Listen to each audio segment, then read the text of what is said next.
بسم اللہ الرحمن الرحیم۔ باب و آداب قضاء الحاجہ کے قضاء حاجت کے یعنی پیشاب پخانہ کرنے کے بیت الخلاء کے جو آداب ہیں کہ وہاں پہ کیا کیا آداب جو ہیں وہ ملحوظ خاطر رکھے جائیں گے، ان سب چیزوں کا بیان ان حدیث کے اندر آئے گا۔ حضرت انس بن مالک رضی اللہ تعالیٰ عنہ بیان فرماتے ہیں کہ کان رسول اللہ صلی اللہ علیہ وسلم اذا داخل الخلاء، جب اللہ کے نبی صلی اللہ علیہ وسلم بیت الخلاء میں جاتے یعنی بیت الخلاء والی جگہ پہ جاتے، وضع خاتمہ، آپ اپنی انگوٹھی جو مبارکہ جو تھی وہ اتار دیا کرتے تھے، کیونکہ آپ کی انگوٹھی کے اندر محمد رسول اللہ صلی اللہ علیہ وسلم یہ نقش تھا، اس لیے آپ اس کو اتار دیا کرتے تھے۔ یعنی اگر کسی نے قرآن مجید جیب میں ڈالا ہوا ہے یا کوئی لوگوں نے آج کل تعویذ بھی پہن رکھے ہوتے ہیں، تو بھائی واش روم میں جاتے ہوئے یہ ساری چیزیں جن پر قرآن لکھا ہو، حدیث لکھی ہو یا اس قسم کا کچھ لکھا ہوا ہو، ان سب چیزوں کو جو ہے اتار دینا چاہیے تاکہ ان چیزوں کی بے ادبی نہ ہوتی رہے۔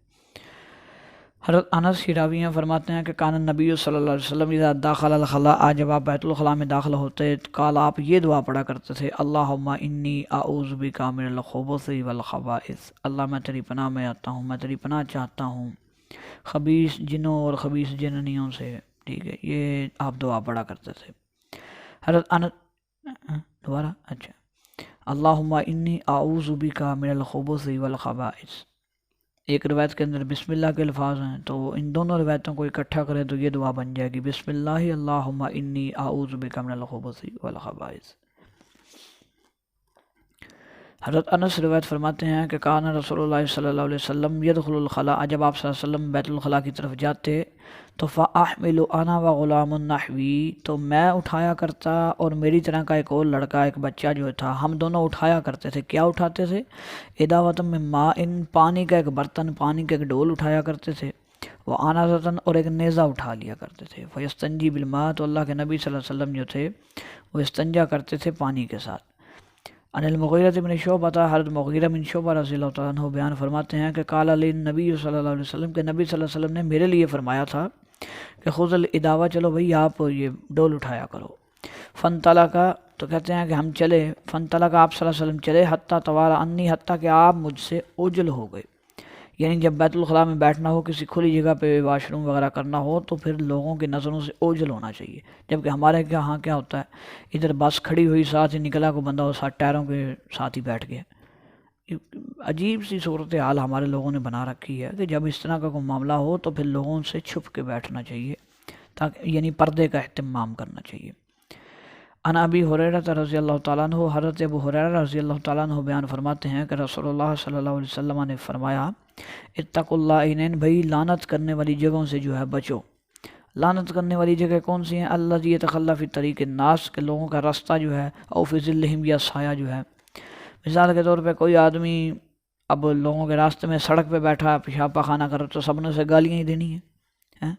یا کوئی سایہ دار جگہ، جیسے پہلے تو درخت ہوا کرتا تھا صرف سایہ دار، اب تو یہ بینچ وغیرہ بھی بنوائے ہوئے نا، ان کے اوپر شیڈ لگا ہوا ہوتا ہے، آپ کو بینچ کے پاس بیٹھ کے پخانہ کرنا شروع کر دے تو کتنی بری بات ہے، لوگ گالیاں ہی دیں گے نا، لوگ لعنت کریں گے اسے۔ تو آپ نے فرمایا کہ اس طرح کی لعنت کرنے والی جگہوں سے جو ہے بچو۔ وزاد ابو داؤد عن معاذ بن جبل رضی اللہ تعالیٰ، الموارد، پانی کے گھاٹ، جہاں پانی کے تالاب وغیرہ جہاں سے لوگ پانی وغیرہ لیتے ہیں، ولفظہ واتقوا الملائن الثلاث، البراز فی الموارد، پانی کے گھاٹ، وقاریت الطریق، لوگوں کا راستہ، وظل السایہ۔ اخرج الطبرانی النہی عن قضاء الحاجۃ تحت الاشجار، تحت الاشجار المثمرہ، اور جو پھلدار درخت ہیں ان کے نیچے بیٹھ کر بھی پیشاب پخانہ منع ہے۔ روایت تو ضعیف ہے، اس کے اندر جو ہے ابن عمر والی جو روایت ہے یہ ابن عمر سے ہے، حضرت عبداللہ بن عمر سے ہے یہ روایت طبرانی شریف کے اندر، تو اس روایت کے اندر جو راوی ہے وہ ضعیف ہے، لیکن یہ بالمعنی صحیح ہے کیونکہ اوپر اس سے متعلقہ روایت آ رہی ہیں، لہٰذا یہ حسن روایت ہے۔ ٹھیک ہے جی۔ حضرت جابر فرماتے ہیں رضی اللہ تعالیٰ عنہ کہ رسول اللہ صلی اللہ علیہ وسلم نے فرمایا، تخوت الرجلان، جب دو آدمی پیشاب پخانہ کر رہے ہوں، فلیتوارا کل واحد منہما، تو ہر بندہ جو ہے پردہ کرے گا، عن صاحب ہی، دوسرے سے، یعنی دو آدمی پیشاب پخانہ کرنے کے لیے بیٹھے تو ایک آدمی جو ہے دوسرے آدمی سے پھر پردہ کرے گا، ولا یتحدثا، اور آپس میں باتیں نہیں کریں گے۔ فإن اللہ یمقت علی ذلک، کیونکہ اللہ تعالیٰ جو ہے اس عمل پہ ان سے ناراض ہوتا ہے۔ اب جبکہ ہمارے ہاں کیا ہوتا ہے، واش روم میں بیٹھ کر جناب ٹیلی فون پہ لگے ہوئے ہوتے ہیں۔ ایک واقعہ میں نے ایک عالم دین سے سنا، وہ کہتے ہیں کہ میری مسجد کا واقعہ ہے یعنی ان کی مسجد میں یہ واقعہ پیش آیا۔ اب میرا تعلق جو ہے فیصل آباد سے ہے، تو وہ بھی مطلب فیصل آباد سے ہی وہ عالم تعلق رکھتے ہیں، کافی بڑے عالم ہیں، بہت اچھے انسان ہیں۔ تو فرماتے ہیں کہ میں ایک مرتبہ کہتے ہیں مسجد کے اندر داخل ہو رہا تھا، مسجد میں داخل ہوتے ہی ان کے واش روم وغیرہ ساتھ ہی آ جاتے ہیں، ٹھیک ہے۔ کہتے ہیں ایک آدمی اب بیٹھا ہوا ہے واش روم میں، وہ فون پہ بات کر رہا ہے، ہیلو ہاں میں لاہور ہوں، اندازہ کیجیے، ہے مسجد کے واش روم میں، وہاں بیٹھ کے وہ جھوٹ بول رہا ہے۔ اللہ کے نبی نے تو بات کرنے سے منع فرما دیا، وہ فون پہ لگے ہوئے ہیں۔ تو اکثر لوگ ایسے ہوتے ہیں فون مسجد میں مطلب واش روم میں جاتے ہیں، وہ اس کے اندر ہی لکھوا رہے ہوتے ہیں فون پہ ہی، ہاں وہ اتنے کلو یہ لکھ لو، اتنی یہ چیز لکھ لو، ہاں یہ فلانے کو یہ کہہ دینا، ہاں میں بس پہنچنے والا ہوں، اور بھائی تو چلا بھی نہیں ہے، پہنچنا تو نے کہاں پہ ہے۔ تو اللہ کے نبی نے ایسی باتوں سے جو منع فرمایا ہے، واش روم والی جگہ پہ بیٹھ کے جو ہے باتیں کرنا، آپس میں کرنا یا فون پہ کرنا، جیسے بھی ہوتی تو باتیں ہیں، کیونکہ اللہ تعالیٰ جو ہے اس عمل پہ ناراض ہوتے ہیں۔ حضرت ابو قتادہ رضی اللہ تعالیٰ عنہ بیان فرماتے ہیں کہ رسول اللہ صلی اللہ علیہ وسلم نے فرمایا لا یمس احدکم ذکرہ بیمینہ وہو یبول، کہ پیشاب پخانہ کرتے ہوئے، پیشاب کرتے ہوئے جو ہے کوئی بھی آدمی اپنے دائیں ہاتھ سے اپنی شرمگاہ کو ہاتھ نہ لگائے، ولا یتمسح من الخلاء بیمینہ، اور نہ ہی استنجا کرے، استنجا جو ہے وہ دائیں ہاتھ سے نہیں کرنا، ولا یتنفس فی الاناء، اور نہ برتن میں سانس لے، یعنی برتن میں پھیں پھیں کرنا، پھیں پھیں کر کے سانس لینا، اور اس سے دوسروں کو کفت ہوتی ہے۔ ویسے بھی یہ منع ہے، سانس نہیں لینا چاہیے برتن میں، نہ بھی کفت ہو کسی کی تو تب بھی سانس نہیں لینا چاہیے۔ اور دوسری بات اس میں کیا بیان ہوئی ہے کہ پیشاب پخانہ کرتے ہوئے، استنجا کرتے ہوئے جو ہے دایاں ہاتھ استعمال نہیں کرنا، یہ سارے کام بائیں ہاتھ سے ہوتے ہیں۔ ہمارے ایک بڑے اچھے دوست ہیں آصف صاحب، وہ بتاتے ہیں کہ ان کا کوئی دوست تھا، وہ کافی امیر آدمی ہے، تو اس نے اپنا ایک ڈرائیور رکھا، اب وہ پوش علاقے میں تھا لاہور کے، تو کہتے ہیں کہ اس نے کہنا لیفٹ ہو جاؤ، تو کہتا ہے جی چور صاحب مینوں اتنا سمجھ نہیں آتی، تو سب مینوں دسنا ہے کہ کھاون والے ہاتھ ہونا ہے یا لیٹرین والے ہاتھ ہونا ہے، یعنی کہ کھانا کھانے والا ہاتھ جو ہے وہ دایاں ہاتھ ہوتا ہے، اور واش روم والا ہاتھ جو ہے وہ بایاں ہاتھ ہوتا ہے۔ وہ کہتا ہے جی آپ نے مجھے اس طرح بتایا کرنا ہے۔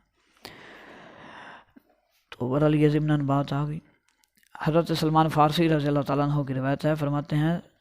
کہ لقد نہانا رسول اللہ صلی اللہ علیہ وسلم ان نستقبل القبلۃ او بغائط او بول، کہ ہمیں منع فرمایا تھا رسول اللہ صلی اللہ علیہ وسلم نے کہ ہم قبلہ کی طرف منہ کر کے بیٹھیں پیشاب پخانہ کرتے ہوئے،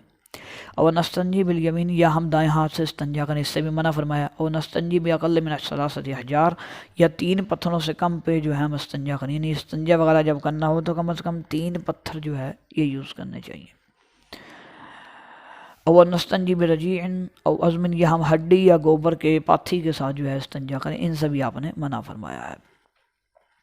حضرت ابو ایوب انصاری رضی اللہ تعالیٰ عنہ والی حدیث ہے، 7 اماموں نے روایت کی یا 7 نے، جو شروع میں ہم نے بتایا تھا کہ اگر 7 کا لفظ ہے تو یہ 7 امام مراد ہوں گے، احمد، بخاری، مسلم، ترمذی، ابو داؤد، نسائی، ابن ماجہ رحمہم اللہ، یہ سب مراد ہیں۔ تو ان سب نے اس روایت کو روایت کیا کہ ولا تستقبلوا القبلۃ ولا تستدبروها، کہ نہ تو قبلہ کی طرف منہ کرنا ہے اور نہ ہی قبلہ کی طرف پشت کرنی ہے، ببول او غائط، پیشاب اور پخانہ کرتے ولیکن شرقوا اور غربوا، لیکن مشرق یا مغرب کی طرف منہ کر سکتے ہو۔ اس کی وجہ یہ ہے کہ اگر تو خانہ کعبہ کی طرف یہ منہ کرتے تھے تو بیک سائڈ پہ بیت المقدس آتا تھا، اب اگر بیت المقدس کی طرف منہ کرتے تھے تو بیک سائڈ پہ خانہ کعبہ آتا تھا، تو اس لیے آپ نے منع فرما دیا کہ جو ہے بیت اللہ کی طرف منہ بھی نہیں کرنا، پشت بھی نہیں کرنی، شرق و غرب و سجے کھبے ہو جدن مرضی کری رکھو۔ اب بھی یہی حکم ہے کہ اگر مطلب ہمارے ہاں جو مسجدیں وغیرہ بنائی جاتی ہیں یا اپنے گھروں کے واش روم بنائے جاتے ہیں، دیکھنا چاہیے کہ خانہ کعبہ کی طرف پشت یا منہ نہ ہو، وہ سیٹ وغیرہ کا یا کوموڈ کا، مشرق یا مغرب یا کسی اور طرف مطلب ہو جائے، اپوزٹ سائڈ ہو جائے، خانہ کعبہ کی طرف یا بیت المقدس کی طرف منہ کرنے سے یا پشت کرنے سے گریز کرنا چاہیے۔ خاص طور پہ جب آپ خالی جگہ پہ بیٹھے ہیں، کسی ویران جگہ پہ، جنگل میں ہیں، کسی گاؤں وغیرہ کی بننے پہ بیٹھے ہوئے ہیں، تو تب بھی ان چیزوں کا خیال کرنا چاہیے۔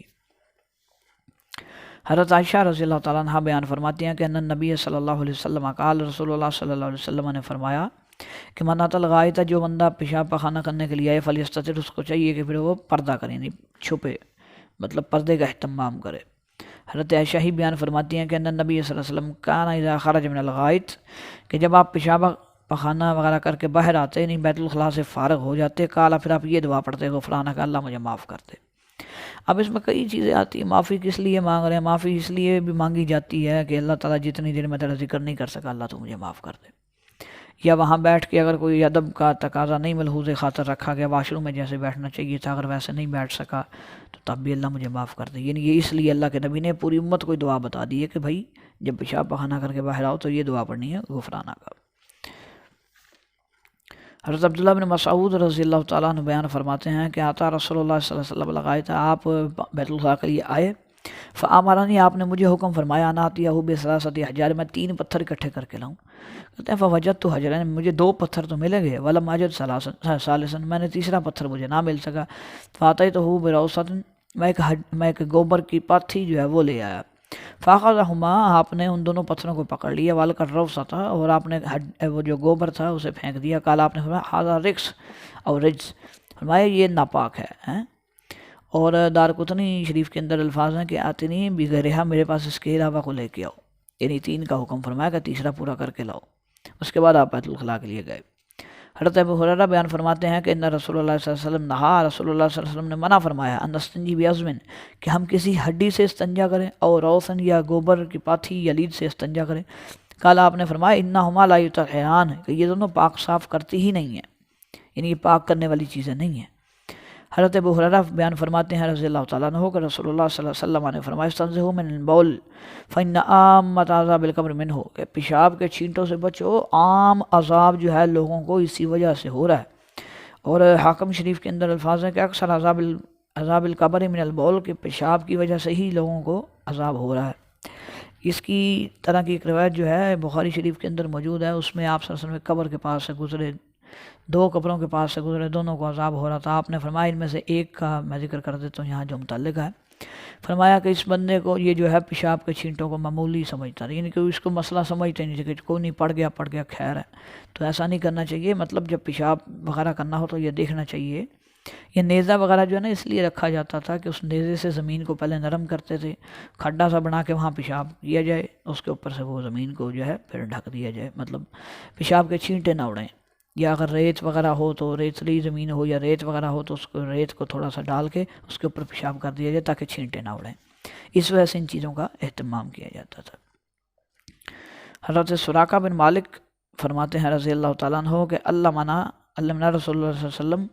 رسول اللہ صلی اللہ علیہ وسلم نے ہمیں سکھایا فی الخلاء بیت الخلاء کا طریقہ، النقد علی الیسری، کہ ہم بائیں پیر پر وزن ڈال کر بیٹھیں، انہوں سے والیمنی، اور دائیں جو ٹانگ ہے اس کو تھوڑا سا کھڑا رکھیں۔ بسند ضعیف، سند جو ہے اس کی ضعیف ہے۔ حضرت عبداللہ بن عباس رضی اللہ تعالیٰ عنہ بیان فرماتے ہیں، حضرت عیسیٰ بن یزداد بیان فرماتے ہیں کہ نبی ہی وہ اپنے باپ سے روایت کرتے ہیں کہ رسول اللہ صلی اللہ علیہ وسلم نے فرمایا اذا بال احدکم، جب تم میں سے کوئی ایک بندہ پیشاب کرے، فلینطر ذکرہ 3 مرات، تو اپنے جو شرمگاہ اس کو 3 مرتبہ جھاڑے۔ لیکن یہ روایت بھی ضعیف ہے۔ امام ابن حبان رحمہ اللہ نے ابن ماجہ کے اندر یہ روایت ہے، انہوں نے اس کو ضعیف کہا ہے، ٹھیک ہے۔ تو اس سے آگے جو روایت ہے وہ بھی ضعیف ہے، پڑھ دیتا ہوں۔ حضرت عبداللہ بن عباس رضی اللہ تعالیٰ عنہما بیان فرماتے ہیں کہ رسول اللہ صلی اللہ علیہ وسلم نے سوال کیا، پوچھا اہل قباء سے، قباء والوں سے، قباء مسجد کے جو قریب محلہ وغیرہ جو کوئی ہوگا ان سے پوچھا،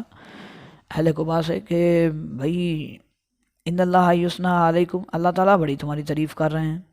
قالوا، انہوں نے کہا انا نطبع الحجارۃ الماء، ہم پتھر وغیرہ سے استنجا کرنے کے بعد پانی سے بھی استنجا کرتے ہیں۔ اس کی جو سند ہے اس کے اندر محمد بن عبدالعزیز بن محمد جو ہے ایک راوی زہری، یہ امام بخاری رحمہ اللہ نے اس کو ضعیف کہا ہے۔